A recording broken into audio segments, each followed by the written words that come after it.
Okay, it is weekly training time. I hope the holidays have been awesome. I really hope that you guys have had just a good time with family and friends and are just back at it and ready to prioritize yourself and reach your goals. So, the theme and topic today is self-sabotage and procrastination. I feel like we could literally talk on this every single week for months and be able to kind of crack into it and make some real progress. And so I do know that we've talked about self-sabotage a couple months ago, and we're back at it today. So where we're going with it today are reasons for procrastination, reasons for self-sabotage. So various reasons are inner child work needs to be done. So from about the end of the first trimester, beginning of second trimester, gestationally until the age of 7, we are rapidly building neural pathways. So this is when all of our neurology is really coming together from the embryonic stage through age 7. And this is where we are coming up with our conclusions about the world, about our self-worth and value, about the people in our lives. We see our parents as gods, they can't do anything wrong. And so if they can't do anything wrong, then when something happens, say if they yell at us, it must be something wrong with me. That's how every child ends up perceiving it. What ends up happening is when we own that and take that in of there must be something wrong with me. So let's go, okay, hypothetically, mom is having a rough time. She has some high functioning depression. She hasn't been taking care of herself very well. She has no time to herself. And let's say she's week before her cycle. So this is trifecta. And she yells at her kids and maybe goes a little overboard. Because she has her own unresolved traumas and she goes a little bit off the chain, okay? So especially when the children are under 7, what ends up happening is they compartmentalize it as, well, mom is a goddess. She, of course, loves me. She, of course, would never do anything wrong. They cannot see that we do anything wrong. So there must be something wrong with me. So if we did that as a child, then it's okay, I'm damaged, I'm not enough, or maybe I'm too much, or my voice is too loud, or my presence is too much, or whatever it is. So when we don't address our inner child stuff, when we are on a weight loss journey or a self-improvement journey in general, this is why resolutions don't work. Spoiler alert, because it's January 7th. And a lot of people are going to literally drop off their resolutions this week because they don't work. So inner child stuff has to be acknowledged, processed, dealt with, and healed. So that's one of the reasons behind self-sabotage, procrastination. Procrastination really is just self-sabotage. It's not getting started. So you're sabotaging yourself by not getting started. So ways to process inner child and heal inner child. There is family systems therapy. I'm not going to say go to therapy, because not every therapist does inner child work. So one thing that's helpful is family systems. Another thing that's helpful is learning your human design. Another thing that's helpful is holographic manipulation therapy. If you're interested in this one, I will send you the link. I've been doing this twice a month for 8 or 9 months now, and literally changing my life. It's incredible. If you're in the state of Washington, I can give you the contact info for a really awesome therapist who I know does inner child stuff. Holographic. To Be Magnetic is another awesome resource. You can check out the podcast, and they also have a membership where you go into, they call them deep imaginings, and you literally do your inner child work through an audio, and then there's a journal aspect. So those are some of my favorite resources. Another one is neuro-emotional technique. That is a technique that I can do with you as well.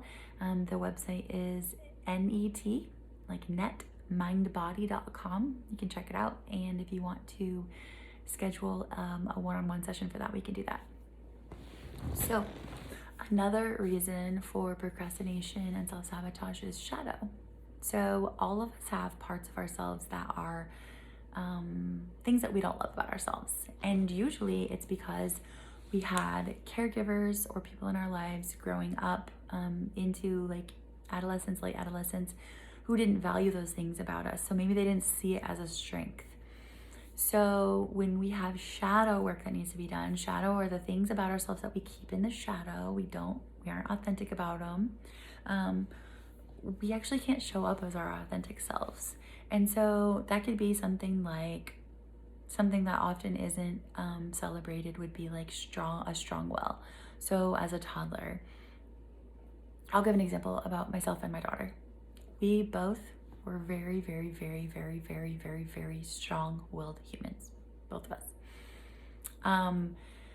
Growing up, I was told how hard and difficult I was, and I actually believed that for a really long time, and so I hid behind that. I was very shy. I did not have a lot of friends. I did not make a lot of friends because I was told I was really difficult.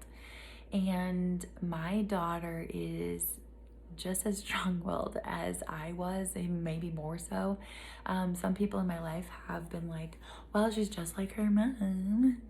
And it's funny because like that all changes with me. She's not going to experience what I experienced. Sorry, I have like a little, excuse me. I had a little cold this weekend. My throat's a little like dry. I should have had water with me, but I don't.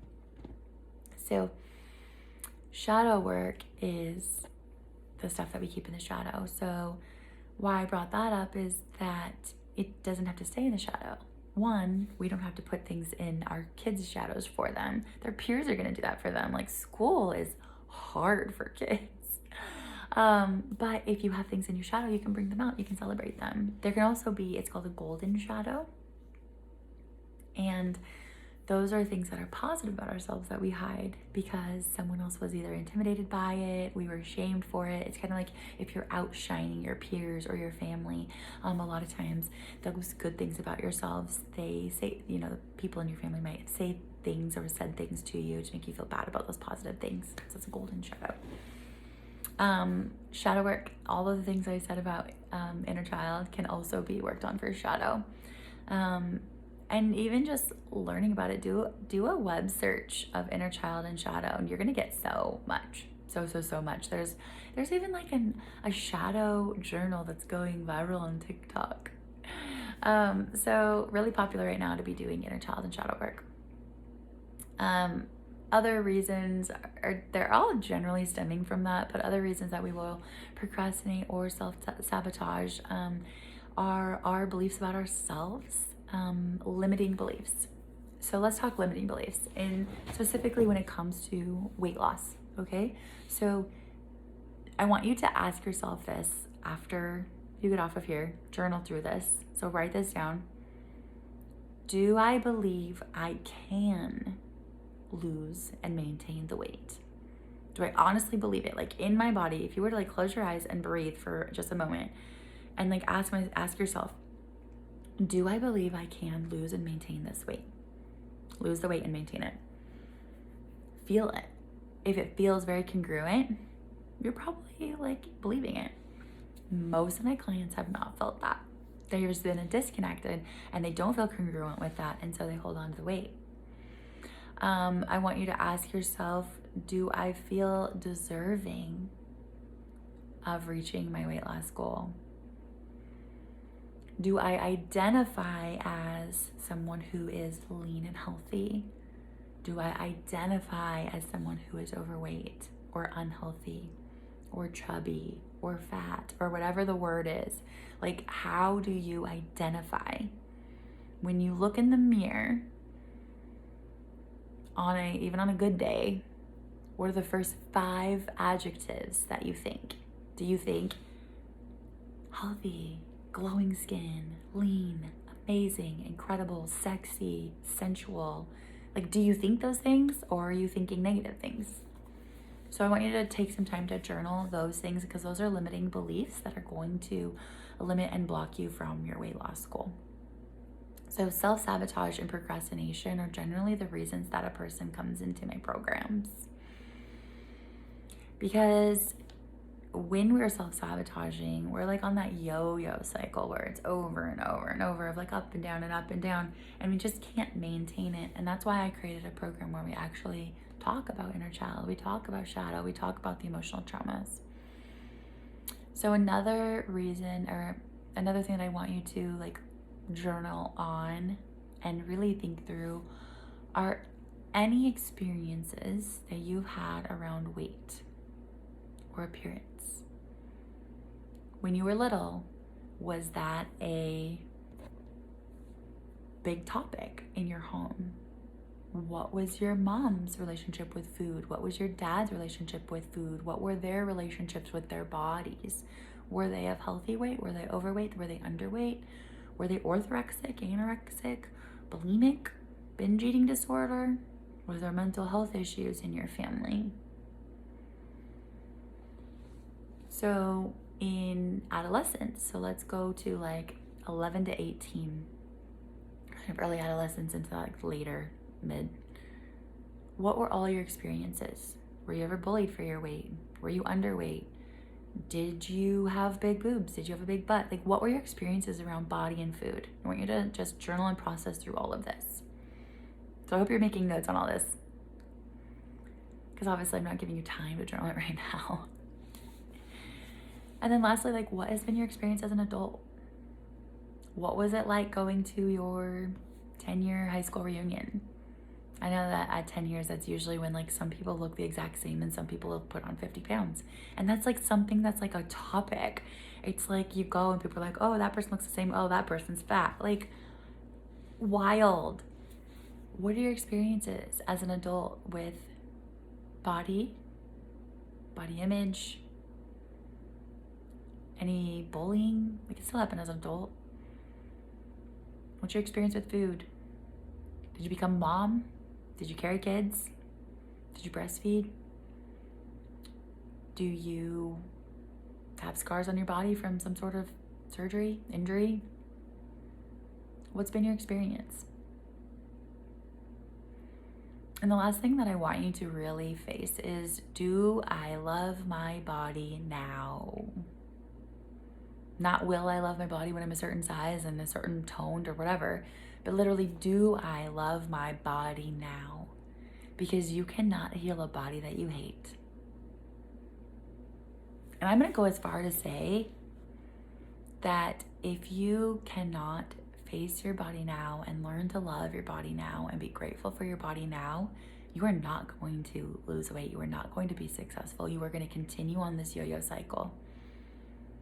If you're not willing to do this, you honestly may as well quit now. Because this is a pivotal part of your programming to be able to lose the weight and keep it off for the rest of your life. If you do not want to continue yo-yoing, you have to make peace with your body now. And it is going to be a fine line of, I'm not saying like, if you're very overweight, just be like, it's okay, like it's all good, like I'm healthy. No, cardiovascularly, you're probably not healthy, you probably have metabolic disease. But we have to find gratitude for our bodies now. We have to look in the mirror and be able to be grateful, to see beauty, to see something good. Because when we're only seeing negative and we're only saying negative things in our head, our body follows suit. So this is not woo-woo. There's evidence to this, that your thought process changes your genetics. It's epigenetics from your brain to your body. Like, there is no disconnect. So you must have a positive mindset about who you are and about your body. So this is heavy. This is a lot. I get it. I'm going to wrap up here because I like to keep our videos between 10 and 15 minutes because I'm a busy working mom too. And I mean, I know some of you guys are, some of you guys aren't. But I don't have time for videos over 15 minutes either. So in relation with you guys, we're going to wrap up. I want you to journal that, comment. Let me coach you. Share, be vulnerable. Let me coach you. I'm here to guide you on this journey.